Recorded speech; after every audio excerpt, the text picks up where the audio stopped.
ምዕራፍ 8 የጋይ ከተማ መደምሰስ።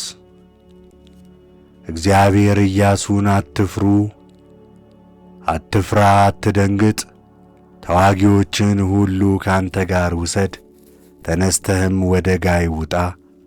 እነሆ የጋይንም ንጉሥ ሕዝቡንም ከተማውንም ምድሩንም በእጅ አሳልፌ ሰጥቼሃለሁ። በኢያሪኮና በንጉሷ እንዳደረግክ እንዲሁ በጋይና በንጉሷ ታደርጋለህ። የከብቱንም ምርኮ ግን ለራሳችሁ ትዘርፋላችሁ። ከከተማይቱም በስተኋላ ይከቧት ዘንድ ጦርን ላክ አለው። ኢያሱም ተዋጊዎቹም ሕዝብ ሁሉ ተነስተው ወደ ጋይ ወጡ። ኢያሱም ጽኑዓን ተዋጊዎችና ኃያላን የሆኑትን 30,000 ሰዎችን መረጠ። በሌሊትም ላካቸው፣ እንዲህም ብሎ አዘዛቸው፣ እነሆ ሂዱና ከከተማይቱ በስተኋላ ተደበቁ፣ ከከተማይቱ አትራቁ፣ ሁላችሁም ተዘጋጅታችሁ ተቀመጡ። እኔ ከእኔም ጋር ያለው ሕዝብ ሁሉ ወደ ከተማይቱ እንቀርባለን። የጋይም ሰዎች እኛን ሊገናኙ እንደ ፊተኛው በወጡ ጊዜ ከፊታቸው እንሸሻለን። ወጥተውም በተከተሉን ጊዜ ከከተማ እናርቃቸዋለን። እነርሱም እንደ በፊቱ ከፊታችን ሽሹ ይላሉ፣ እኛም ከፊታቸው እንሸሻለን። እንግዲህ እናንተ ከተደበቃችሁበት ስፍራ ተነሱ፣ አምላካችሁም እግዚአብሔር እርሷን በእጃችሁ አሳልፎ ይሰጣልና ከተማይቱንም ያዙ። በያዛችኋትም ጊዜ ከተማይቱን በእሳት አቃጥሏት እንዳልኋችሁ አድርጉ፣ እነሆ አዝዣችኋለሁ። ኢያሱም ላካቸው፣ ወደሚደበቁበት ስፍራ ሄዱ። በጋይና በቤቴል መካከል በጋይ በባሕር በኩል ተቀመጡ። ኢያሱ ግን በዚያች ሌሊት በሕዝቡ መካከል አደረ። ኢያሱም ማልዶ ተነሣ፣ ሕዝቡንም አያቸው። እርሱም የእስራኤልም ሽማግሌዎች ከሕዝቡ በፊት ወደ ጋይ ወጡ። ከእርሱም ጋር የነበሩ ተዋጊዎች ሕዝብ ሁሉ ወጥተው ቀረቡ፣ ወደ ከተማይቱም ፊት ደረሱ። በጋይም በምሥራቅ በኩል ሰፈሩ። በእነርሱና በጋይም መካከል ሸለቆ ነበር። ኢያሱም 5,000 ሰዎችን ወስዶ በቤቴልና በጋይ መካከል በጋይ ባሕር በኩል ይከቡ ዘንድ አስቀመጣቸው። ሕዝቡም ሁሉ ሰራዊቶቻቸውም በከተማው መስህ በኩል አኖሩ። ዳርቻውም እስከ ከተማይቱ ባሕር ድረስ ነው። ኢያሱም በዚያች ሌሊት ወደ ሸለቆ መካከል ሄደ። የጋይም ንጉሥ በሰማ ጊዜ ፈጥኖ ሄደ። የከተማይቱንም ሰዎች ወጡ። እርሱና ሕዝቡም ሁሉ በተወሰነው ጊዜ በዓረባ ፊት ባለው አንድ ስፍራ እስራኤልን በጦርነት ተቀበሏቸው። እርሱ ግን ከከተማይቱ በስተኋላ እንደ ተደበቁ አያውቅምም ነበር። በደረሱባቸው ጊዜ ኢያሱና እስራኤል ሁሉ ከፊታቸው አፈገፈጉ፣ በምድረ በዳው መንገድ ሸሹ። የሀገሪቱም ሰዎች ሁሉ ተጠሩ። የእስራኤልም ልጆች ተከትለው አሳደዷቸው፣ ከከተማይቱም እንዲርቁ አደረጓቸው። በጋይና በቤቴልም ውስጥ እስራኤልን ለማሳደድ ያልወጣም ሰው አልነበረም። ከተማይቱም ከፍተው ተዉ፣ እስራኤልንም አሳደዱት።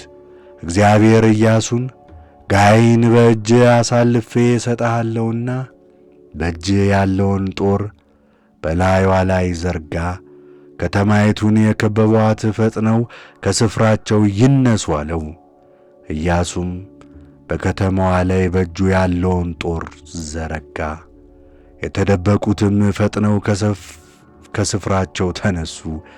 ኢያሱም እጁን በዘረጋ ጊዜ ወጡ፣ ወደ ከተማዋም ገብተው ያዟት፣ ፈጥነውም በእሳት አቃጠሏት። የጋይም ሰዎች ወደ ኋላቸው ዞረው በተመለከቱ ጊዜ የከተማይቱ ጢስ ወደ ሰማይ ሲወጣ አዩ። ወዲህና ወዲያ መሸሽ አልቻሉም። ወደ ምድረ በዳ የሸሹ ሕዝብ በሚያሳድዷቸው ላይ ተመለሱ። ኢያሱ እስራኤልም ሁሉ ተደብቀው የነበሩት ከተማይቱን እንደያዙ የከተማይቱም ጢስ ወደ ሰማይ ሲወጣ ባዩ ጊዜ ወደ ኋላ ተመልሰው የጋይን ሰዎች ገደሏቸው።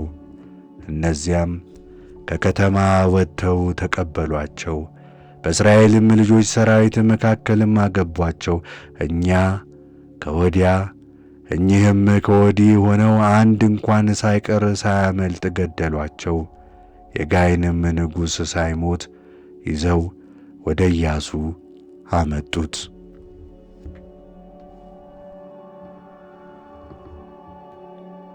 የእስራኤልም ልጆች ተከትለዋቸው በነበረበት በተራራው ቁልቁለትና በምድረ በዳ የጋይን ሰዎች መግደልን ከጨረሱ ሁሉንም በጦር ወግተው ካጠፏቸው በኋላ ኢያሱ ወዲያውኑ ወደ ጋይ ተመልሶ በሰይፍ አጠፋት። በዚያም ቀን የወደቁት ሁሉ ወንድም ሴትም የጋይ ሰዎች ሁሉ 12,000 ነፍስ ነበሩ። ኢያሱም የጋይን ሰዎች እስኪያጠፉ ድረስ ጦር የዘረጋበትን እጁን አላጠፈም። ነገር ግን እግዚአብሔር ኢያሱን እንዳዘዘ የዚያች ከተማ ከብትና ምርኮ ሁሉ የእስራኤል ልጆች ለራሳቸው ዘረፉ። ኢያሱም ከተማዋን በእሳት አቃጠላት፣ አመድም ሆነች። እስከ ዛሬም ድረስ ለዘላለም የሚኖርባት እንዳይኖር አደረጋት። የጋይንም ንጉሥ በዝግባ ዛፍ ላይ ሰቀለው፣ እስከ ማታም ድረስ በዛፉ ላይ ቆየ። ፀሐይም በገባች ጊዜ ኢያሱ ያወርዱት ዘንድ አዘዘ። ከዛፉም አወረዱት፣ በከተማይቱም በር አደባባይ ላይ ጣሉት። በላዩም እስከ ዛሬ ድረስ ያለውን ታላቅ የድንጋይ ክምር ከመሩበት።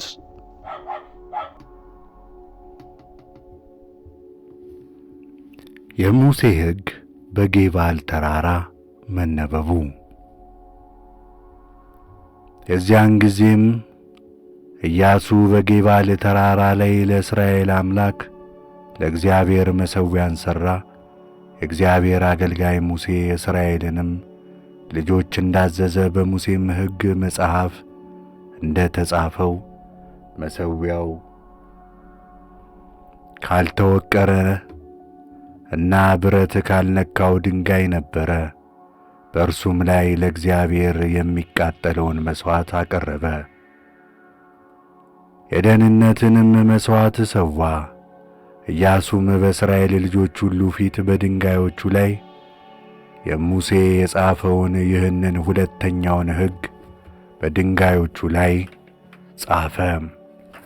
የእስራኤልንም ሕዝብ አስቀድሞ ይባርኳቸው ዘንድ የእግዚአብሔር ባሪያ ሙሴ እንዳዘዘ እስራኤል ሁሉ ሽማግሌዎቻቸውም፣ ጸሐፊዎቻቸውም፣ ፈራ ልጆቻቸውም፣ የሀገሩ ልጆችም፣ መጻተኞችም እኩሌቶቹም በገሪዛን ተራራ አጠገብ እኩሌቶቹም በጌባል ተራራ አጠገብ ሆኑ። እግዚአብሔርን ታቦት ሕግ በተሸከሙት በሌዋውያን ካህናት ፊት ለፊት በታቦቱም ፊት በግራና በቀኝ ቆመው ነበር። ከዚህም በኋላ ኢያሱ በሙሴ ሕግ የተጻፈውን ሁሉ የሕጉን ቃሎች ሁሉ በረከቱንና እርግማኑን አነበበ። ኢያሱም በእስራኤል ጉባኤ ሁሉ በወንዶቹም በሴቶቹም በሕፃናቱም በመካከላቸውም በሚኖሩት መጻተኞች ፊት ሙሴ ካዘዘው ያላነበበውና ያላሰማው ቃል የለም።